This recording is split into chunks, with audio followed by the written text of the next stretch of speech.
ஆண்டவராகிய இயேசுவின் நாமத்தினாலே தியானத்திற்கு வரவேற்கிறேன். 1 கொரிந்தியர் 1வது அதிகாரம் 26வது வசனம்.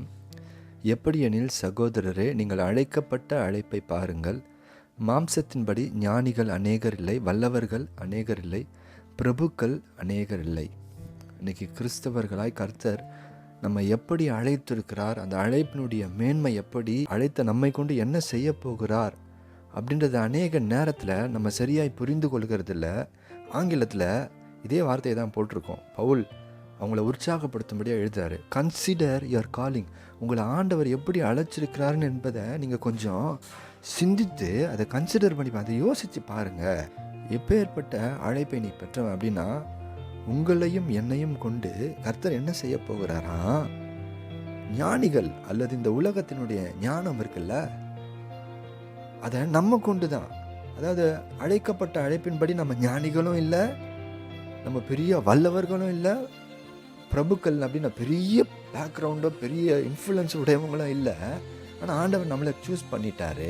சூஸ் பண்ணி என்ன செஞ்சுருக்கிறாரு அப்படின்னா, verse 24ல் எவர்கள் இருக்கிறார்களோ அவர்களுக்கு கிறிஸ்து தேவ பலனாய் தேவ ஞானமாக இருக்கிறார். அப்போ அழைக்கும் பொழுது நம்ம பைத்தியமானவர்கள் தான், பலவீனர்கள் தான். ஆனால் இயேசு என்ன பண்ணுறாரு, நம்மளை கிறிஸ்து தேவ பலனும் தேவ ஞானம் உள்ளவர்களாய் மாற்றுகிறார். எதற்காக மாற்றுகிறார் அப்படின்னா, இந்த உலகத்தினுடைய ஞானத்தையும் ஞானிகளுடைய ஞானத்தையும் வெட்கப்படுத்தும்படியாக. உங்களை என்ன வச்சுதான் அவங்கள ஆண்டவர் இந்த உலகத்தை வெட்கப்படுத்த முடியும்.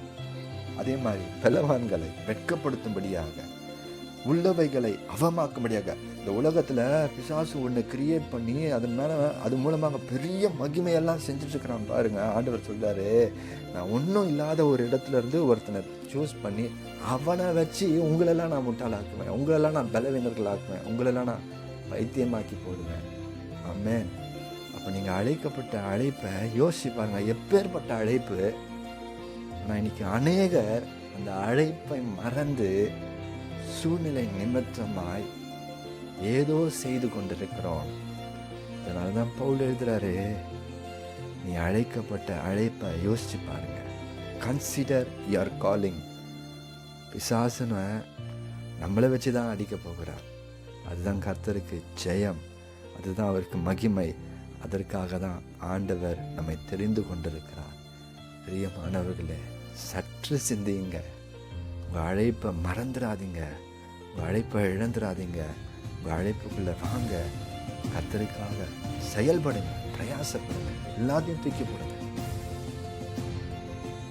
பாரமான யாவற்றையும், நம்மை சுற்றி நெருங்கி நிற்கிற பாவத்தையும் தூக்கி எறிந்துவிட்டு விசுவாசத்தை துவக்குகிறவரும் விசுவாசத்தை முடிக்கிறவரும் அவர் தான் துவங்கினார். அவருக்கு தான் ஊழியம் செய்கிறோம், அவர் தான் முடிக்க போகிறாரு. முடிக்கும் வரைக்கும் அவருக்கே ஊழியம் செய்வோம். கர்த்தர் உங்களை ஆசீர்வதிப்பார். ஆமென், ஆமென்.